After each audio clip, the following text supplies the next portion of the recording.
Glória a Deus. Estamos iniciando hoje mais uma série de mensagens aqui da Igreja do Alto, nossa série de Natal, Esperança. Meus irmãos, como nós precisamos falar um pouco sobre isso. Depois de um ano assim tão difícil, um ano tão corrido, um ano com tantas mudanças, chegar o mês de dezembro pode trazer um alívio para os nossos corações. Eu não sei se você foi no shopping esses dias. Tem um tempo que eu fui no shopping, mas já estavam as decorações de Natal. E quando você chega no shopping, já vê as decorações de Natal, você fala, nossa, chegou o Natal, chegou o final de ano, tanta coisa boa para acontecer. E aí eu passei na frente de um corredor onde está o Papai Noel. Eu não sei se alguém já viu ali, perto daquele corredor, pela entrada do Coco Bambu, ali no Center Shopping. E aí, quando eu vi, gente, o Papai Noel, um grande telão. Não tem mais o Papai Noel, não dá. Eu falei, esse ano está muito diferente mesmo. Mas nós podemos separar um tempo, nos voltar para a Palavra de Deus e relembrar aquilo que são pilares para a nossa vida, pilares para a nossa fé, que revigoram os nossos corações, que traz esperança para as nossas vidas. Amanhã, a revista Times vai sair. Às vezes você me pergunta, como que você sabe que vai sair amanhã, né? Ela é de 14 de dezembro, mas já saiu no Instagram a manchete da revista Times dessa próxima semana, que diz que 2020, o pior ano de todos. Eu fiz uma perguntinha no Instagram da nossa igreja, né? Uma palavrinha para definir o ano de 2020, e algumas pessoas colocaram lá que foi de dificuldades, medos e outros. E aí uma pessoa colocou um ano de aprendizado. Com certeza, foi um ano de muito aprendizado. Mas na manchete da revista Times, ela diz, se 2020 fosse um filme distópico, ou seja, um filme assim com uma realidade, uma ficção, você provavelmente desligaria depois de 20 minutos. Você assistiria o mês de janeiro, o mês de fevereiro, o mês de março com muita expectativa. Chegou o mês de abril, a gente já ia ficar assim, esse filme não está tão legal assim. E aí no Instagram da revista Times, eles diziam, já houve anos piores na história dos Estados Unidos, e aqui, né, no Brasil, e certamente anos piores na história mundial, mas a maioria de nós vivos hoje não viu nada como este. Você precisaria ter mais de 100 anos para se lembrar da devastação da Primeira Guerra Mundial e da pandemia de gripe de 1918. Cerca de 90 para ter uma noção da privação econômica causada pela Grande Depressão. E em seus 80 anos para reter qualquer memória da Segunda Guerra Mundial e seus horrores. O restante de nós não teve treinamento para isso, para um vírus que se originou possivelmente com um morcego e afetou a vida de praticamente todas as pessoas do planeta. Com certeza teve anos piores do que esse, sim, mas eu creio que nenhum de nós aqui passamos por isso, um ano de tantas incertezas, tantas mudanças, tantas dificuldades. E algo me chamou a atenção nessa manchete. A sensação de impotência foi a ameaça mais debilitante deste ano. A sensação de olhar e pensar, o que eu posso fazer diante disso tudo? Diante dessa pandemia, diante de tantas tragédias, como fica a nossa vida? Sensação de que talvez a gente não pudesse fazer nada diante deste momento. A certeza em nossos corações que nada fugiu do controle de Deus. Sim, isso é um fato. Mas, com certeza, olhando para a realidade, eu tive muitas vezes essa sensação. Eu quero convidar vocês a abrir um texto bíblico em um contexto de muita dificuldade também. diferente desse contexto que nós estamos vivendo, mas um contexto de muita dificuldade. Isaías capítulo 9. Nós vamos focar a nossa exposição em Isaías capítulo 9, mas eu quero convidar você a começar, nós vamos começar a ler o texto no capítulo 8. Nós vamos começar a ler o texto no capítulo 8, a partir do versículo 19. Mantenha o seu texto bíblico aberto, e o texto está projetado, mas você pode ir acompanhando comigo. Isaías, capítulo 8, a partir do versículo 19, a palavra do Senhor, ela diz assim: quando vos disserem, consultai os necromantes e os adivinhos que churreiam e murmuram, acaso não consultará o povo ao seu Deus? A favor dos vivos se consultarão os mortos, à lei e ao testemunho. Se eles não falarem desta maneira, jamais verão a alva. Passarão pela terra durante oprimidos e famintos. Passarão pela terra duramente oprimidos e famintos, e será que quando tivessem fome, enfurecendo-se, amaldiçoarão ao seu rei e ao seu Deus? Olhando para cima, olharão para a terra, e eis aí angústia, escuridão e sombras de ansiedade, e serão lançados para densas trevas. Mas para a terra que estava aflita, não continuará a obscuridade. Deus, nos primeiros tempos, tornou desprezível a terra de Zebulon e a terra de Naftali, mas nos últimos tornará glorioso o caminho do mar além do Jordão, Galileia dos gentios. O povo que andava em trevas viu grande luz, e aos que viviam na região da sombra da morte resplandeceu-lhes a luz. Tens multiplicado este povo, a alegria lhe aumentaste. Alegram-se eles diante de ti, como alegram na ceifa e como exultam quando repartem os despojos. Porque tu quebraste o jugo que pesava sobre eles, a vara que lhes feria os ombros, e o cetro do seu opressor, como no dia dos midianitas. Porque toda bota com que anda o guerreiro no tumulto da batalha, e toda veste revolvida em sangue, serão queimadas, servirão de pasto ao fogo. Porque um menino nos nasceu, um filho se nos deu. O governo está sobre os seus ombros, e o seu nome será Maravilhoso Conselheiro, Deus Forte, Pai da Eternidade, Príncipe da Paz. Senhor, necessitamos, ó Pai, da ação do Teu Santo Espírito, das Suas misericórdias, para que possamos compreender a beleza, a profundidade da Sua palavra. Então, ó Deus, ilumina as nossas mentes, ó Deus, e os nossos corações, em nome de Jesus. Amém. O texto que nós lemos se passa em um contexto também de muita dificuldade.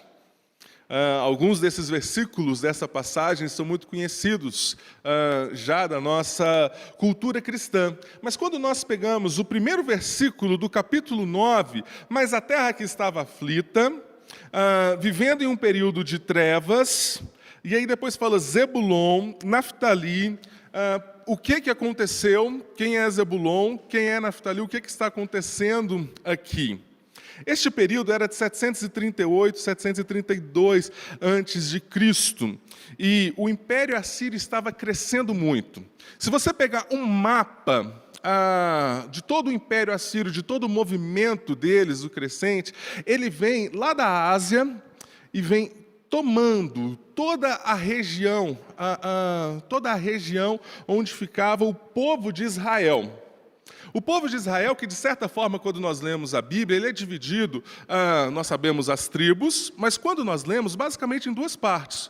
Judá, a tribo do sul, e as outras tribos, né? Quando nós falamos o povo de Israel.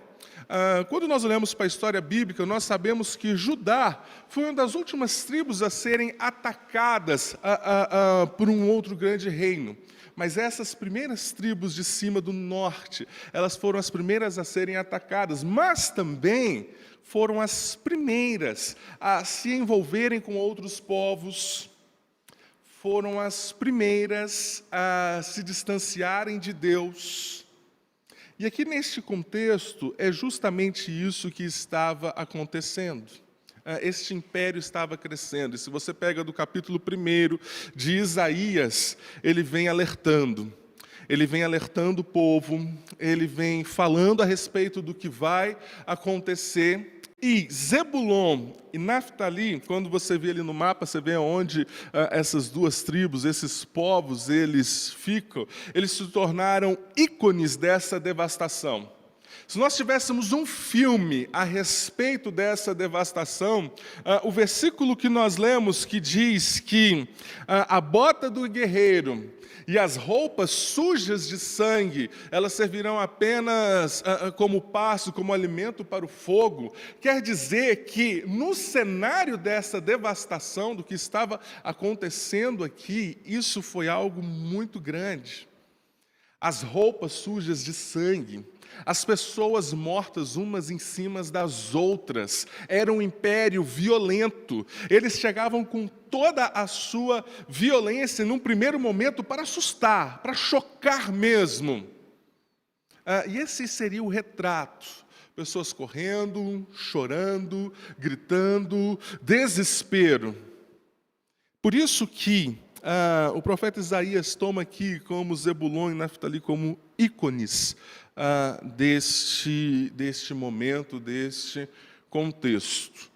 Posteriormente, depois, eles chocavam num primeiro momento, posteriormente, depois, eles espalhavam este povo, levavam para que eles se misturassem com os povos deles, para que eles pudessem, de certa forma, conviver, servir como escravo e tudo mais. Mas esse era o primeiro momento, e era isso que eles estavam vivendo aqui. Tempos difíceis. Tempos de trevas. Tempos de escuridão. Mas esse texto ele nos ensina algo a respeito de esperança. A esperança em tempos difíceis.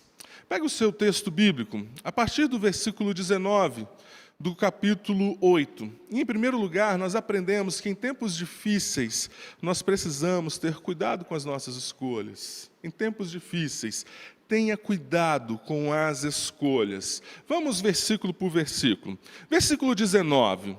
Quando vos disserem, consultai os necromantes, os adivinhos que churreiam e murmuram, acaso não consultará o povo ao seu Deus, a favor dos vivos, se consultarão os mortos? Num contexto de dificuldade, num contexto de devastação, o que Isaías está dizendo, olha, quando isso acontecer, quando a dificuldade chegar, onde vocês vão buscar auxílio? A quem vocês vão consultar? Os magos, os adivinhos,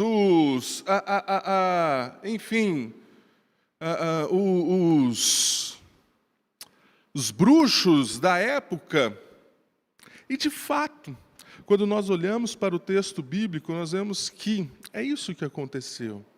E quando nós olhamos para o contexto que nós estamos vivendo, nós pensamos, quem são aqueles que nos influenciam? Quem são aqueles que nós consultamos? Sabe? Eu vejo, hoje talvez você fala, não, Bernardo, eu não procuro nas cartas, no tarô, nada disso.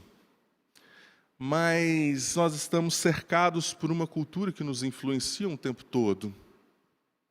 Eu vejo tantos jovens se perdendo, porque num momento difícil como a juventude, onde o caráter está sendo formado, eles são fortemente influenciados pelos amigos. Os amigos, as rodas que dizem, olha, vamos fazer isso. E aí eles vão se envolvendo, quando se vê, já se perderam. Quantos casamentos eu vejo destruídos, e quando eu converso com um casal, e eu pergunto para eles, o que aconteceu? Onde que começou tudo isso? Ou eu escuto da esposa, sabe? Ele tinha uns amigos lá no cafezinho do trabalho, e eles começaram a andar juntos, e de repente eu já não conhecia meu marido. Ou o contrário. Olha, minha esposa começou a ouvir algumas pessoas falando na cabeça dela que algumas coisas, alguns princípios desse sistema, deste mundo, e de repente eu já não sei quem é mais a minha esposa, não sei o que aconteceu mais. E aí o que o profeta Isaías está dizendo, olha, quando a devastação chegar, quando o momento ruim chegar, onde vocês vão procurar? A quem vocês vão dar ouvidos? E aí o versículo 20, o profeta Isaías vai dizer, a lei é o testemunho. Lembre-se quem vocês são. Lembre-se dos mandamentos. Lembre-se das promessas de Deus, aquilo que Deus já fez anteriormente na história, na nossa história. E essa deveria ser a esperança deste povo. Essa deveria ser a expectativa, o esperar em Deus, o olhar para a história. O Deus que tirou eles do Egito, o Deus que sustentou eles nas batalhas. O Deus que estava presente com eles. Mas não, eles procuraram outros deuses. E aqui a palavra diz, se vocês não disserem isso, se a esperança, se a expectativa de vocês não estiverem em Deus, vocês não vão ver o amanhecer, vocês não vão ver a luz. Se eles não falarem desta maneira, jamais verão a alva. As nossas escolhas revelam muito das nossas esperanças e em quem nós esperamos. Quando a crise bate, quando a dificuldade bate, quando o desespero bate na nossa vida, a nossa postura demonstra muito onde está o nosso coração. A quem de fato nós servimos, onde está a nossa esperança. E aí o versículo, do versículo 21 ao 22, que diz, olha, passarão pela terra duramente oprimidos e famintos. E será que quando tivessem fome, enfurecendo-se, amaldiçoarão ao seu rei e ao seu Deus? Olhando para cima, olharão para a terra, e eis aí angústia, escuridão e sombras de ansiedade, e serão lançados para densas trevas. Este foi o caminho deste povo. Escolhas erradas nos levam a caminhar em trevas. E aí depois, como eu encontro com pessoas que dizem assim, veja o que Deus fez comigo. Eu falei, pera, onde tudo começou? Onde os erros começaram? Onde a coisa começou a se entortar? Onde você saiu do caminho? O que aconteceu? E muitos murmuram e falam contra Deus. E diz, veja onde eu estou.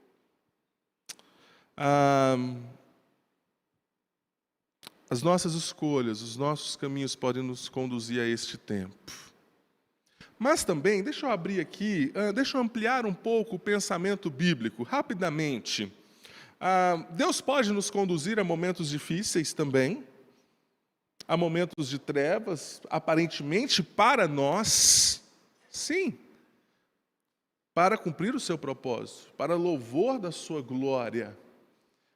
Quando nós olhamos, por exemplo, para Abacuque, vivia um contexto muito difícil, e ele olhava até quando eu vou ficar aqui. Até quando isso vai acontecer comigo? Mas a esperança dele no momento difícil, a esperança dele no momento de escuridão, de trevas que ele estava vivendo no meio do seu povo, a esperança dele era colocada em Deus. Não nas circunstâncias e nem nas coisas que ele poderia utilizar naqueles momentos. Em todo momento devemos estar atentos. Onde está o nosso coração? Onde nós colocamos as nossas expectativas e lembrar do Salmo 1. Bem-aventurado o homem que não anda no conselho dos ímpios, não se detém no caminho dos pecadores, nem se assenta na roda dos escarnecedores. Antes, o seu prazer está na lei do Senhor, e na sua lei medita de dia e de noite. Ele é como árvore plantada junto à corrente de águas, que no devido tempo dá o seu fruto e cuja folhagem não murche. Tudo quanto ele faz será bem-sucedido. E na continuação do Salmo, o salmista ele diz: porém, os ímpios não são dessa forma. Eles vão de mal a pior. Em momentos difíceis, meus irmãos, em um ano tão difícil, de tantas perdas como nós passamos, parar um pouco e avaliar o nosso coração. Onde está a nossa esperança, o nosso relacionamento com Deus? Como nós estamos vivendo isso, onde nós estamos buscando auxílio, expectativa, para que esse momento possa ser transformado. E se, em primeiro lugar, nós estamos esperando em Deus e buscando do Senhor. Segunda lição que esse texto nos ensina é que em tempos difíceis, a luz ainda brilha. Veja o versículo 1 e 2. Mas para a terra que estava aflita não continuará a obscuridade. Deus, nos primeiros tempos, tornou desprezível a terra de Zebulon e a terra de Naftali. Mas nos últimos tornará glorioso o caminho do mar, além do Jordão, Galiléia dos gentios. O povo que andava em trevas viu grande luz, e aos que viviam na região da sombra da morte, resplandeceu-lhes a luz. Veja como um texto ele faz um jogo de palavras entre luz, escuridão e aflição. Quando nós olhamos para a Bíblia, quando nós vemos esses contextos, essas palavras, elas estão ligadas à ausência de Deus em algum momento, ou ao caos e à confusão. Elas estão ligadas à sensação, uma sensação da ausência de Deus, ou a um momento onde nós perdemos completamente a direção das nossas vidas, onde tudo está em desordem. E luz representa a presença de Deus, o direcionamento. Lâmpada para os meus pés é a tua palavra e luz para o meu caminho. A luz que traz a direção para as nossas vidas. Professor de Antigo Testamento, John Oswalt, ele diz o seguinte: a escuridão, porém, não é final. Deus não se contentará que seu povo tenha experimentado os justos resultados da sua rebelião. Essa experiência não é um fim em si mesmo, mas um meio pelo qual a bondade de Deus pode manifestar-se na salvação de uma terra agora consciente da real fonte de sua vida. Quando cada tentativa humana de levar luz tiver falhado, então Deus trará luz. Não porque Ele tem de fazê-lo, nem porque a astúcia humana tenha descoberto a chave para constrangê-lo, mas simplesmente, pelo simples motivo, por sua própria graça. Mas simplesmente movido por sua própria graça. Quando toda a tentativa humana de trazer luz tiver falhado, Deus ele vem, nos encontra com a sua luz. E foi isso, quando nós olhamos para a história da Bíblia, foi isso que aconteceu. Veja como o profeta Isaías, ele é claro em dizer a região, a colocar essa região, a região de Zebulon, de Naftali. Mas quando nós olhamos para o Evangelho de Mateus, depois que Cristo Jesus ser batizado, depois de João, dele ficar sabendo da prisão de João e logo em seguida a morte de João, Jesus ele se retira para uma região. Capítulo 4 de Mateus. Ouvindo, porém, Jesus que João fora preso, retirou-se para a Galiléia, e deixando Nazaré, foi morar em Cafarnaum, situado à beira-mar, nos confins de Zebulon e Naftalim. Daí por diante, passou Jesus a pregar e a dizer: arrependei-vos, porque está próximo o reino dos céus. Naquela região onde veio densas trevas, aonde o pecado tomou conta, aonde as pessoas se distanciaram de Deus e por causa disso elas foram devastadas, a luz de Cristo Jesus e o convite ao reino de Deus, o convite ao arrependimento. E quando a luz de Cristo brilha em nossas vidas, nós podemos ter alegria em vez de medo. Veja o texto bíblico, no versículo 3. Veja como o profeta Isaías ele coloca contextos de guerra aqui dentro deste versículo. E ele diz: tens multiplicado este povo. Porque quando a devastação chega, quando o império chega e conquista eles separam este povo. Eles dividem este povo, eles colocam eles vivendo em lugares diferentes, com pessoas falando línguas diferentes, para que esse povo possa se enfraquecer. Mas quando Cristo Jesus, quando a luz brilhar, esse povo será multiplicado. E ele continua: a alegria lhe aumentaste, alegram-se eles diante de ti, como se alegram na ceifa. O contrário, quando num contexto de guerra, num contexto de dificuldade como eles estavam vivendo aqui, quando vinha a devastação de um império, eles destruíam tudo, destruíam as plantações, os animais, mas agora o que o profeta está dizendo: quando a luz de Cristo, quando a luz brilhar, a alegria da colheita, mais do que a colheita do campo, mais do que olhar e ver que nós temos este resultado, é a alegria desta luz. E como exultam quando repartem os despojos. Este povo, eles eram vendidos, separados, humilhados, como recompensas de guerra. Mas aqui o que Isaías está dizendo é quando a luz brilhar, a alegria de um soldado está retornando e repartindo os seus tesouros, e repartindo na sua casa os teus tesouros. Por isso, queridos, em tempos difíceis como nós estamos vivendo, quando a luz de Cristo ele brilha em nossos corações, nós podemos ter alegria. Por mais que nós olhamos, o contexto é difícil, o tempo é de dificuldade, mas de saber que o Senhor tem multiplicado a alegria em nossos corações. Quando a luz de Cristo brilha em nossas vidas, podemos ter paz em vez de perturbação. Veja o versículo 4. Porque tu quebraste o jugo que pesava sobre eles. O que acontecia? A ideia disso é como, não sei se você já viu, quando eles colocam uma canga, pessoal aí que foi criado mais na roça, aí, na fazenda, como é que chama o negócio que põe no cavalo, gente? É o arreio.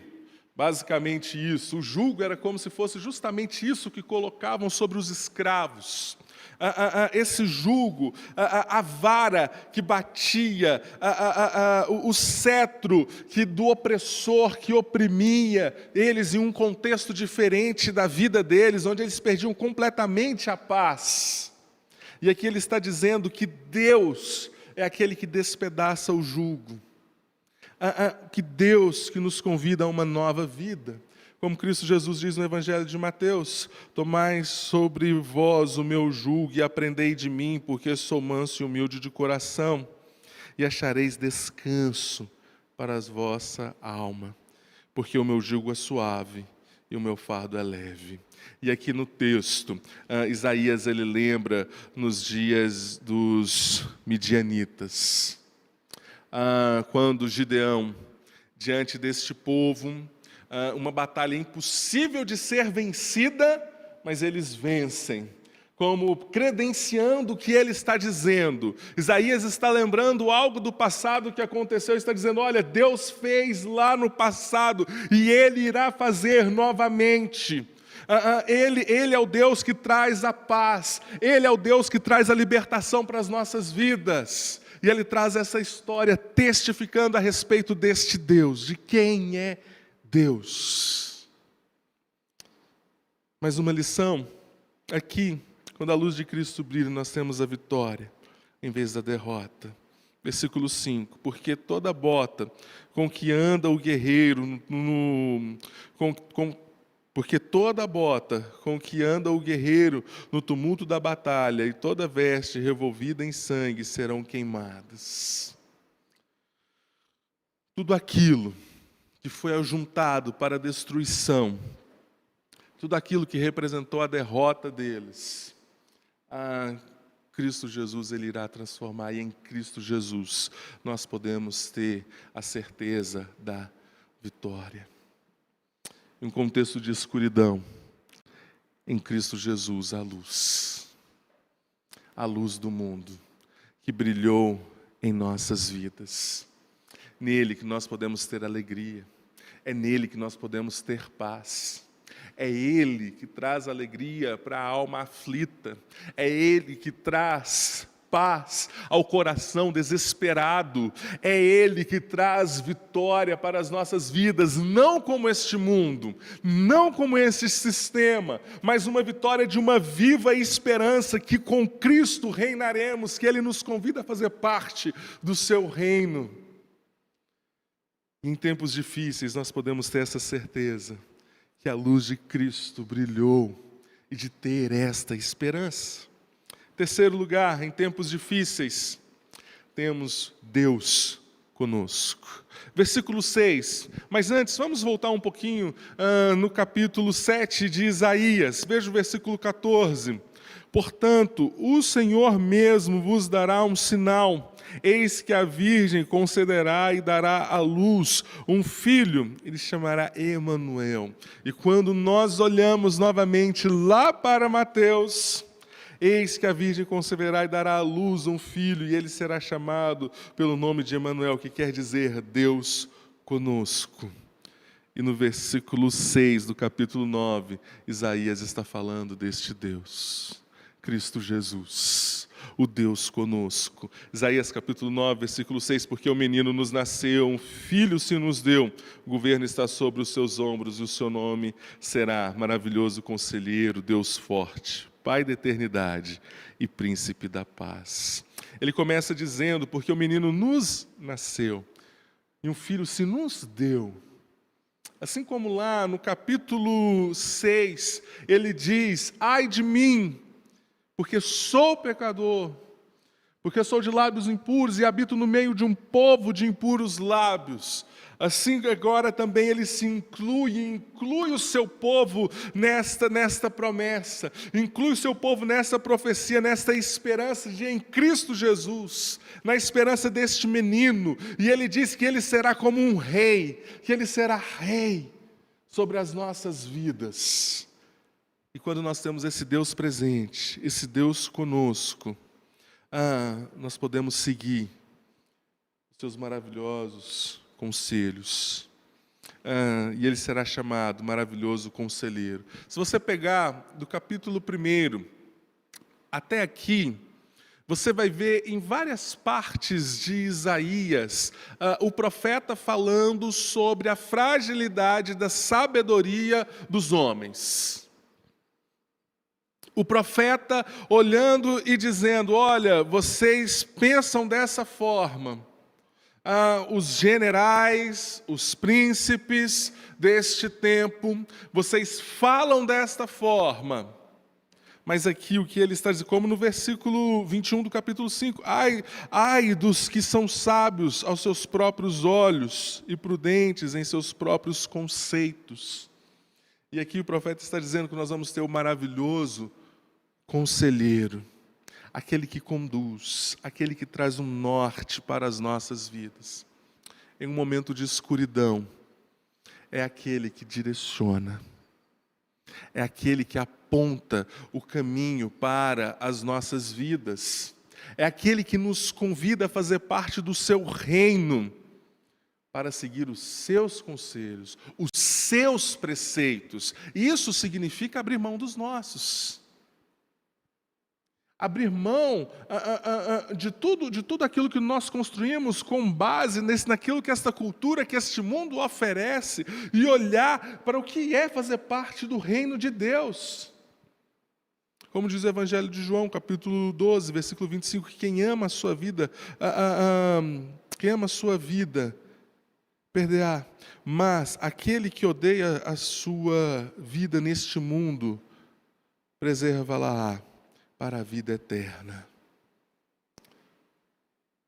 Renunciar os conceitos deste sistema, deste mundo, e olhar para aquilo que Deus tem para nós. O Deus forte, o Pai da eternidade, apresentando aqui dois conceitos para demonstrar o poder de Deus, a divindade de Deus, a eternidade de Deus, da existência a respeito deste Deus. Um Deus que não existe com base em mãos humanas, que não depende de alguém para formá-lo, mas um Deus que existe desde a eternidade, um Deus poderoso. É isso que ele está dizendo aqui. E este Deus poderoso, que é o Deus capaz de suportar o nosso castigo, o Deus que foi desprezado pelos homens, mas um Deus que carregou a nossa ofensa, o nosso pecado. Certamente Ele tomou sobre si as nossas enfermidades e as nossas dores, levou sobre si, e nos reputávamos por aflito, ferido de Deus e oprimido, mas Ele foi transpassado pelas nossas transgressões e moído pelas nossas iniquidades. O castigo que nos traz a paz estava sobre Ele, e pelas suas pisaduras fomos sarados. Esse Deus que é poderoso, o príncipe da paz, o Deus que nos reconcilia, um Deus que nos reconcilia consigo mesmo, o Deus que nos reconcilia com o próximo, em um mundo de tantas guerras, em um mundo distante de Deus, onde cada um busca os seus próprios interesses, nós temos o príncipe da paz. A esperança da paz, a nossa paz com Deus através do perdão dos nossos pecados, do sacrifício de Cristo Jesus, e a paz com os nossos irmãos, como nós falamos na nossa série passada. Se você fosse escrever essa matéria da revista Times, o que você diria a respeito de 2020? De como foi o seu 2020? O que representou para você? Tenho certeza que muitos de nós colocaríamos as nossas dificuldades, como foi difícil, as incertezas, perdas e tantas outras coisas. Mas em Cristo Jesus nós podemos ter a esperança. A esperança para continuar trilhando um caminho de integridade.